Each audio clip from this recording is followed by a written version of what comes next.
Mbote na bandeko nyonso oyo tolandaka réflexion.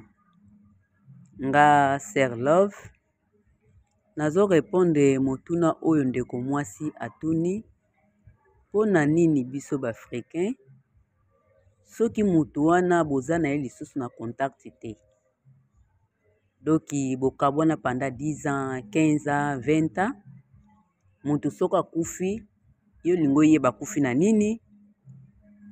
Okei esika matanga eza ekomi bosala ba contribution donc olakisi affection.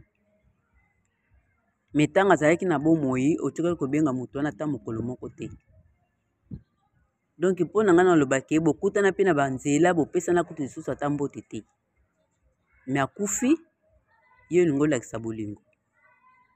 Donc naza vraiment na mingi ya koloba te mais eza déjà falia.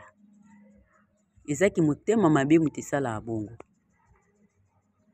Parce que mutu tanga azalaki vivant, bozalaki nesu na contact te.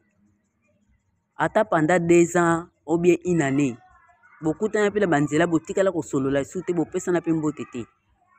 Akufi yo kende na matanga na ye, okende tia contribution, ou bien lela okomolakisa bolingo. Eza na importance te. Po mutu wana oyo kokaki kolakisa bolingo wana, oyo kokaki kopesa affection wana, aza lisusu na bomoi te.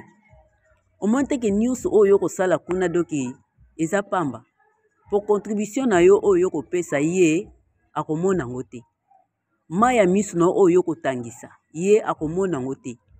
Bolingo oyo okende kolakisa kuna ye akomona ngo te. Donc eza na ntina moko te. Nga lobi yango ezaki motema mabe mpo na ngai na osala ngo te. Pe na oremercie ka Nzambe mpo nazala na barando pe ya bongo te. Me na kosala ngo te. Wana ezaki motema mabe ya biso batu oyo tozala nango. Batu oyo basala bongo botika kosala bongo po ezaki motema mabe. Ki hypocrisie eza déjà mabe. Pourtant bozali tanga za vivant bozali na contact te. Ala kufi contact nini oyo kende kosala kuna na matanga na ye. Ata yo moko mona teke esopa yo. Donc mpo na nga na kosala ngo te. Po eza déjà falia. Po mutu oyo nga na kokoki kopesa affection wana na tikali kopesa yango te tanga azalaki vivant. Ale tanga kufi nakende pesa affection nini na opesa ye. Monte ke eza mabe makasi. Wane komi nini? Atako to lingo sala semblant ngo batu bamona ke ete bazalaki bien, azalaki mutu na ye.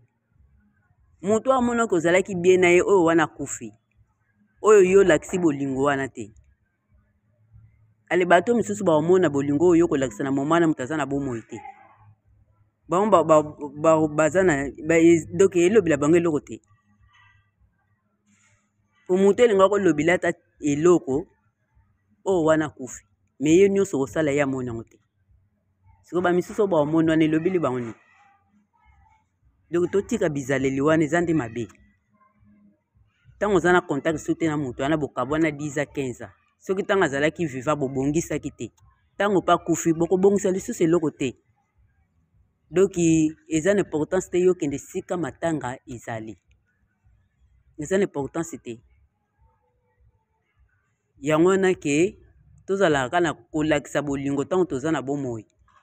Bobeba na moninga o yebi ke ngamu nazali na faute yeba komikitisa sengi moninga pardon bobongisi. Atake bozonga susu na ambiance wana te na bolingo wana te obozali nango ya 100%. Il suffit que bokute na baba bopesani mamboti. Esala bien. Ke o bobeba di bobeba na ndenga donc na ndenga libela. Donc ezake mai na courant vraiment ke bakata. Alelo ba kufi yo ke na matanga na ye. Osali loko moko te. Totika ki motema mabe. Po ezalaka te. Po na ngai na kotika osala yango te ata mokolo moko na osala yango te. Pe ba o basala bongo batika kosala bongo. Po eza déjà ki motema mabe.